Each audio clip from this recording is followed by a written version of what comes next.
The prairie stretched quiet under the silver light of the moon as Jack Callahan rode his weary horse back toward the small cabin he called home. He was a cowboy in the truest sense, weathered by the sun, hardened by years of cattle drives, and haunted by silence on long trails. For months he had worked a ranch miles away, leaving his lonely shack behind to earn enough to keep his land. Now, with dust in his beard and calluses in his hands, he was finally returning, imagining only a hot fire, a good meal, and the comfort of a bed that had sat empty since he left. He smiled faintly at the thought of solitude, a friend he had grown to know too well. But as his cabin came into sight, smoke curled faintly from the chimney. Jack pulled the reins, his heart thudding. No one should have been there.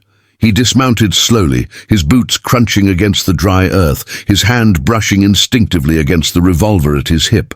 He had few enemies, but the frontier was no place for certainties. Outlaws, drifters, or worse. There were many who could have claimed a lonely cabin for themselves. Jack's brow furrowed as he stepped onto the porch, the wood creaking under his weight. He listened. Inside, faint movement stirred, the sound of someone shifting. He pushed the door open, the hinges groaning, and what he saw made his heart stop in his chest. There, lying across his bed, wrapped in a blanket as though she belonged there, was a woman. Not just any woman, an Apache woman. Her dark hair spilled across his pillow, her face serene yet strong, marked with faint traces of paint that told stories he couldn't understand. Her chest rose and fell slowly, breathing deep in sleep, as if she had known this place her whole life. Jack froze in the doorway, unable to move, unable to believe what his eyes told him. His cabin, his bed, invaded not by a thief, not by an outlaw, but by a woman who should not have been there at all. He whispered low, half to himself, half to the shadows. What in God's name? His voice must have stirred her, for her eyes snapped open, dark and sharp as flint. And in one swift motion she sat upright, clutching the blanket tight to her chest. For a moment, silence stretched between them, thick as smoke. Jack's hand hovered near his revolver, though something in her gaze made him hesitate. She looked not afraid, nor ashamed, but defiant, as if she were daring him to question her presence. Her eyes flicked across him, measuring him the way a hawk measures a rabbit. Then in accented but clear English she spoke. "This is my bed now." The words hit him harder than a bullet. Jack's jaw tightened. "Your bed? Ma'am, this here's my cabin, my land." "My bed."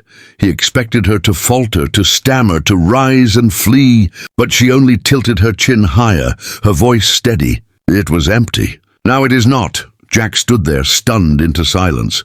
He had faced bandits on the trail, storms that threatened to drown him, and stampedes that could crush a man in seconds, but nothing had disarmed him quite like this. Her voice carried no plea, only certainty. She was not asking permission.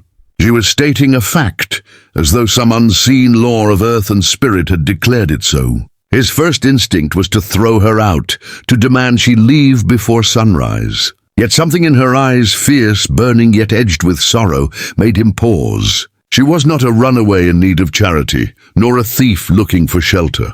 She was something else, someone else.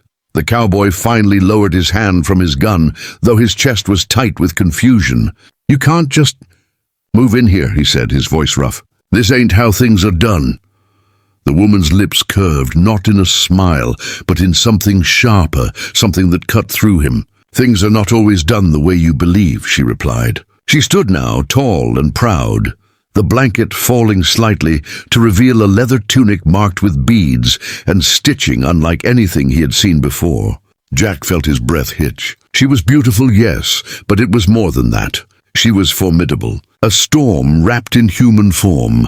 The silence pressed in again, broken only by the pop of the fire, still glowing faintly in his hearth. Jack's mind raced with questions. Who was she? Why was she here? What did she want? Yet all he managed was a gruff, "What's your name?" The woman studied him for a long, piercing moment before answering.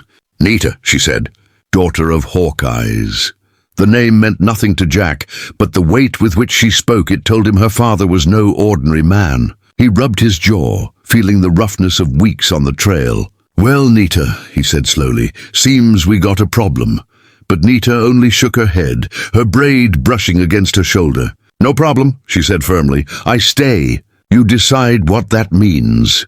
Her words rattled him more than any threat could have. He had built his life on rules. The land was his, the house was his, the bed was his. And yet, standing there with this stranger in his home, those rules suddenly felt fragile, like glass ready to shatter. Jack realized that nothing about his life would be simple again. Whatever road this was, it had already begun the moment he found her lying in his bed. He leaned against the doorframe, letting out a long breath, trying to ground himself in reason. But reason felt far away. This was not a dream. This was not some tale told in the saloon after too much whiskey. This was his life now. And whether he wanted it or not, the presence of Nita in his cabin had already rewritten the story he thought he was living. Jack didn't sleep much that first night. He sat in his chair by the fire, hat pulled low, revolver resting across his lap, his eyes flicking between the embers and the shadowed outline of Nita lying in his bed. She hadn't stirred after their exchange, as if her claim on his cabin was as natural as the stars over the prairie. Jack kept expecting her to vanish by morning, a dream that would dissolve with the sunrise. But when the light bled through the cracks in the shutters, she was still there awake before him, sitting cross-legged, braiding her long dark hair with a steady calm that unnerved him more than any outlaw's stare. When he rose, she met his gaze without a word, then went to his stove, as if she had lived there all her life. She fed the fire with wood he had chopped, boiled water in his dented pot, and soon the smell of sage and wild herbs filled the cabin. Jack stood dumbstruck, watching this woman transform his silence into something strangely alive. "You don't waste time making yourself at home," he muttered. Nita glanced at him, her expression unreadable, then said, "Your home is shelter. Shelter is life. I keep it alive." He had no reply to that. Later, as Jack saddled his horse to check the far pasture, Nita followed him outside, moving with quiet strength. She didn't ask permission. She simply walked beside him, her eyes scanning the horizon like a hawk on the hunt. He tried to ignore her presence, but the truth was, she unsettled him more than a rattlesnake in tall grass. "Why are you here?" he asked finally, stopping mid-stride. For the first time, her gaze softened, though her voice carried weight. "Because they will come for me," she said. "And when they do, you will understand." The words stuck in his mind as he rode out to check the fences. Who were they? Other Apache? Soldiers? Bandits? His life had always been simple: work the land, survive the seasons. But now it felt like he was standing on a fault line about to split open. When he returned, Nita was tending the small patch of earth behind his cabin, clearing weeds with his old hoe, her movements efficient, graceful. She worked without complaint, without asking. Jack leaned against the fence, watching her, and for the first time in years, the silence around his cabin didn't feel empty. It felt shared. That night, as they ate together in silence, Jack pressed again. "You talk about people coming. Who's coming, Nita?" She set her spoon down and looked at him, her eyes dark with memory. "Men in uniforms, with rifles. They say they bring law, but law is death for my people. They burned our camp. They took what they wanted. I ran. I found this place." Jack felt a tightness in his chest. He had heard whispers of army patrols driving Apache off their lands, but it was always something distant, something that happened out there. Now it was sitting across from him at his own table, flesh and blood. Her words pulled him into a storm he had tried to avoid his whole life. Cowboys like him weren't supposed to choose sides. You minded your herd, you minded your land, and you let the world fight its battles elsewhere. But here was a woman who had carried those battles to his doorstep, who had claimed his bed as her own.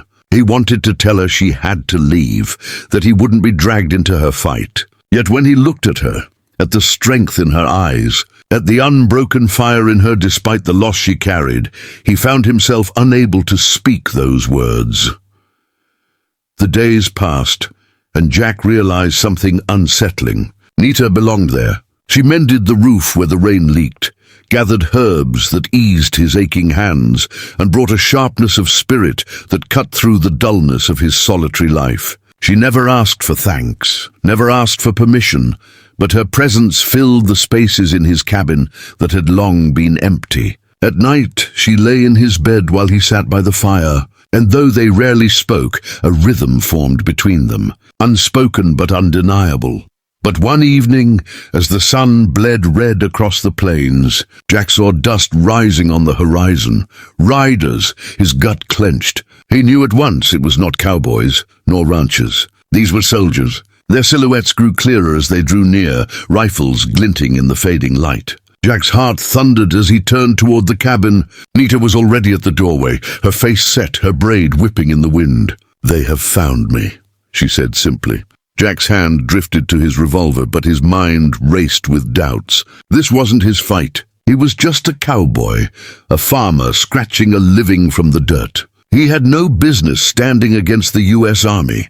And yet, as he looked at Nita, he realized the choice was no longer his to avoid. She was in his life, in his home, in his very bed. To let them take her was to let the last spark of meaning slip from the lonely years that had defined him. Jack drew in a long, ragged breath and squared his shoulders. "Then we face 'em together," he said. Nita's eyes softened for the first time since he met her, the fire in them touched by something gentler. Gratitude, respect, maybe even trust. And as the hoofbeats thundered closer, Jack understood that his life would never again be what it once was. He was no longer just a cowboy returning to an empty cabin. He was a man standing on the edge of a storm, with an Apache woman at his side. And from this night forward, the story of his life would be written in a way he could never have imagined.